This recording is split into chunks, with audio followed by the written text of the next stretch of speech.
اطلع لي بره يا برشامه وارفع ايدك لفوق. ازيكم يا اولاد؟ الحمد لله يا مستر. انا عايز دلوقتي اسالكم سؤال، السؤال ده للناس العباقره اللي زيكم انتوا وبس. قد التحدي يا اولاد؟ قد التحدي. السؤال بيقول يا اولاد، ايه هي الحاجه اللي حجمها نفس حجم الفيل ولكن وزنها 0 جرام؟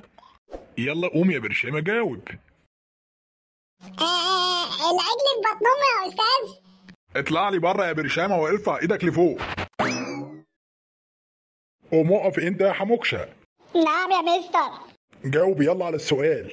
ايه هو الشيء اللي حجمه قد الفيل ولكن وزنه 0 جرام؟ حجمه قد الفيل ووزنه 0 جرام. السيد يا استاذ. السيد مين يا حمار انت؟ السيد قشطة يا استاذ. السيد قشطه، والنعمه انت اللي قشطه. اطلع لي بره يلا يا حلو كده وارفع لي ايديك الاتنين لفوق. قوم انت بقى يا شامبو جاوب يلا. طب هو حضرتك ممكن تقول السؤال تاني بعد اذنك يا استاذ؟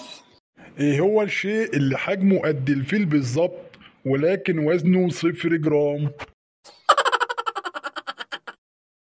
بتضحك على ايه يا حمار يا متخلف؟ طب معلش يا استاذ، ممكن تقول السؤال تاني؟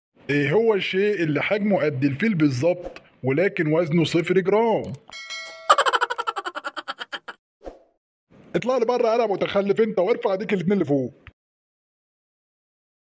بسم الله ما شاء الله، 3 شحوطة وبياخدوا عندي درس ومش عارفين يجاوبوا على السؤال.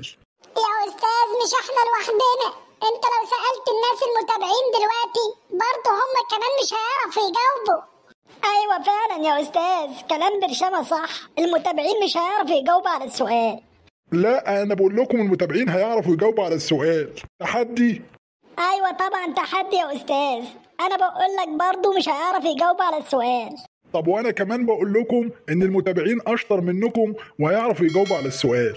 متابعينا الحلوين اللي يعرف اجابة السؤال يكتبها في الكومنتات، يلا خلينا نكسب التحدي.